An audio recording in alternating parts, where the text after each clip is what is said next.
And first off, I suppose, an injury update with Mark McNulty. Make it tomorrow night? Yeah, we're going to give him right to the end. It's a tough one. He wants to play. He's improved dramatically. Great healer.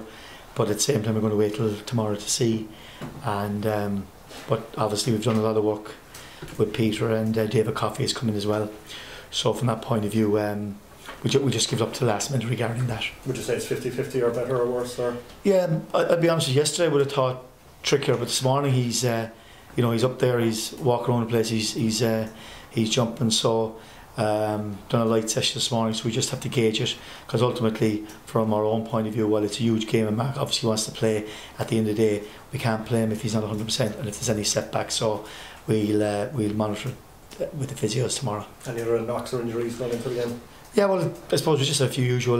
Graham is a knock, Alan Bennett is a knock, Stephen Beattie came on the other day and seems to come through okay. So from that point of view, a few niggles, but everyone wants to play tomorrow. Gary Buckley, John? Yeah, he's got a lot of stitches in his head. So again, the swelling has gone down. One of those ones where he's done a light session this morning. Just need to see how he gets. He's improving day on day. Certainly if he had another 2 days, he certainly would be right. So we just have to give him till tomorrow afternoon and see where he's at, and the doctor's going to have a look at him as well. Is it just a wound, John? There's no sense of concussion or anything, is there? No, it's just he got a knock and he got a number of stitches, and it's just, just from a heading point of view, and I suppose ultimately, will it reopen and cause interference with his eyesight, and from that point of view. But other than that, we just the doc is fairly optimistic, so we'll wait and see. You said you were going to have a look at Leggy over the weekend. What did you learn about them? Well, I suppose from our point of view, we've done incredible work over the last 2 weeks, because obviously this Fallon has been over there a number of times. We watched him. So the pile of work after being done, personally I stayed away from it because I let the other management team do the work. That's the way we do it, and then we go through all the analysis of what they've looked at and what they decided. So they're a formidable outfit. It's fantastic for a club like us. I suppose playing in our country, living off the crumbs, as I say, which is our league, trying to be as professional and doing everything absolutely as right as you can. And an honour then to go and play a team like Legia, massive club, phenomenal players, a lot of international players, and I know the two Polish guys won't be involved tomorrow, but their centre forward is, he's Finnish, and they have a few under 21 internationals, and spread of typical of the foreign teams, your players from Croatia, Serbia, so from that point of view, move the ball very quickly, very attacking team. But it's an honour for us to play them. We wait for Champions League. You're playing a team that, we know that they've played Dundalk and St Pat's over the last number of years. But they beat Celtic only 3 years ago, 5-6-1 in aggregate. And they got thrown out in a technicality for bringing on a player in the 88-89 minute. So it shows you that everyone in this country follows Celtic, and they hammered Celtic 4-1 in Poland, beating 2-0 in Parkhead, and were thrown out over bringing a sub on in 88 minutes. So it just shows you the stature they're at. So it's an honour for us to play. Obviously they're overwhelming favourites. They're a fantastic team. They create lots of chances and score goals. But at the same time, football is football, sport. It's unlike any other business. You always look for the underdog to create a shock, and obviously we've done an awful lot of work in the last 3 days looking at them and analysing them, and while they're a super team and fantastic players, you always look for the chink of light that will give you the opportunity that you can always maybe try and cause an upset. But it's a wonderful honour for us to be playing a team of this magnitude. I think possibly, other than Bayern Munich in the club's history, they're probably the biggest team financially and everything about them that this club has probably played. Now maybe that might be, we've played other good teams, and we played Genk and we played Malmo, whatever, but these are probably a team at a higher level, certainly from the bigger picture and the bigger financial picture than all the other teams bar Bayern Munich. So it's an honour for us to be playing them, and we're looking forward to the occasion, and our supporters are looking forward to it, and obviously we're hoping to get the ground packed early on and try and see that maybe the surroundings of our pitch they may not be used to, because obviously they're playing in fantastic stadiums all over Poland. So we'll wait and see, but we're all looking forward to it. Is there a chance, John, for fellas to step up to the European mark? Like from the Larnaca team last year, Delaney, Bulger, O'Connor, Maguire, Dooley have all moved on. So there's an opportunity for younger fellas to step in, like Conor McCarthy, get an opportunity this year. You know, one or two others to show what they can do at European level. Well, there will be players playing tomorrow night that haven't played in Europe, and there'll be players playing in Europe for the first time with us. Sure, look, European football is special, I keep saying, because it takes you away from, you know, your own domestic league, and you invariably play clubs that are on a totally different level, not only football wise but the whole package. Like, they come from football industries, you know. Unfortunately in Ireland, you know, our industry isn't here, and you know, and that's because obviously that's just not the way it is, unfortunately, here at the moment. And they're from proper football countries, proper football industries, and so when you go to these clubs, you're playing different cultures, different style of play, better players, players that are used to playing in front of 30-40,000 every week.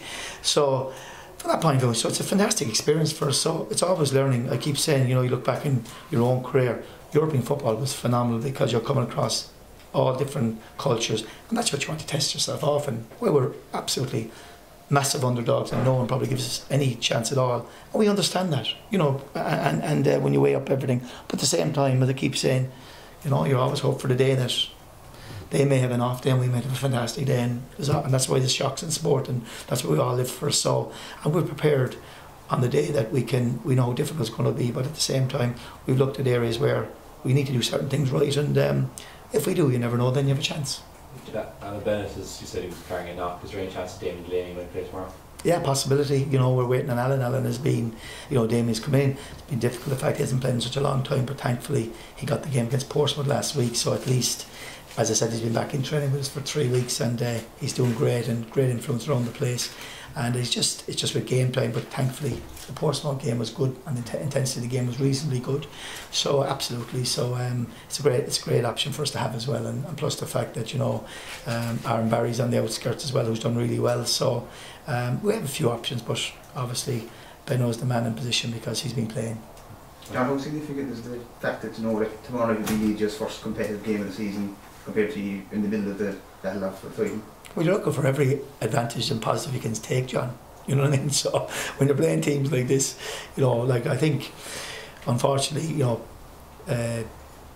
if we were, let's put it this way, if we were playing Glasgow Celtic tomorrow morning, no one would give us one chance, and would assume that Glasgow Celtic are a brilliant team. They're only, like, Glasgow Celtic are a brilliant club, but because they're so close to us and the heritage of Ireland or whatever, everyone knows everything about them.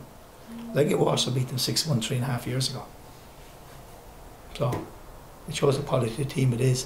Obviously you play in every advantage you're hoping to get, the fact that they're off season or just coming back in, but these are professional players. They're all 6'2", they're all 6'3". Their physical condition is incredible, but that's professional players, that's the way they are nowadays. So while they mightn't have as much match sharpness, but at the same time they've still crammed in 4 friendly matches over the last 2 weeks, you know what I mean? So when we watched them, you know, when Lisa watched them live last week, there was nothing to indicate that they were sitting on the beach for 6 weeks.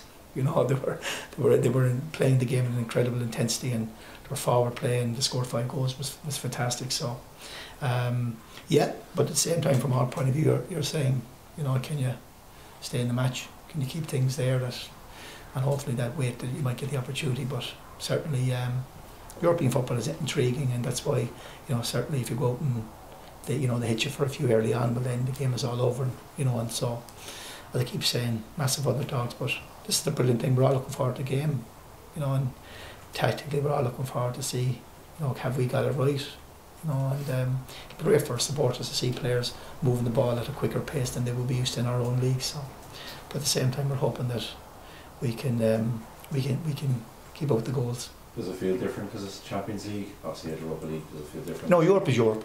Whether it's Europe, for me, whether it's Europa League or Champions League, I think Europe is Europe, because ultimately at the end of the day, you know, an Irish club is not going to progress and win the competition. So anytime you play in Europe, it's a different culture, different challenge.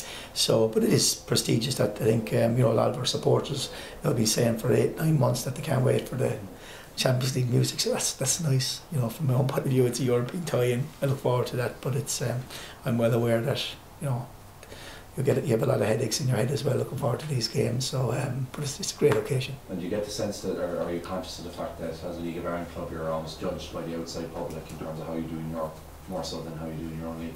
Absolutely, and Europe tells that, and you don't get any recognition until you know it's like across the pond.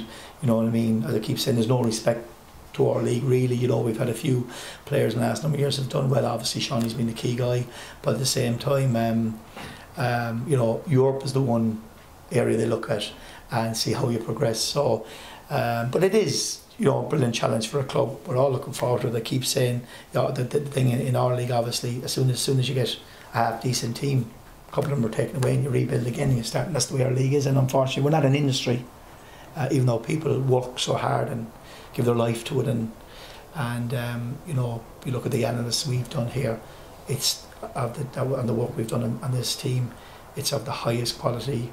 Of, you know, because we've been in Premier Division clubs, we've been in Championship clubs, we've seen it, we've had the work we've done, the research has been incredible at the highest level, but you know, no one really cares because we just don't have the industry here, and that's the challenge to a whole lot of us. Can we bring this league that we actually have a proper industry? And you know, last week wasn't a good week for the league, but you know, this week is about Europe, and you know, hopefully we can do well tomorrow, even though we're up against it. When you're so much on the opposition team, is it difficult to balance kind of playing your own game and then also trying to play towards their weaknesses? No, because you have to look at, obviously, when you're going to have the ball, what can you do with it and how can you cause trouble? Because ultimately in a game like tomorrow night, you know, let's call a spade, they're going to dominate possession.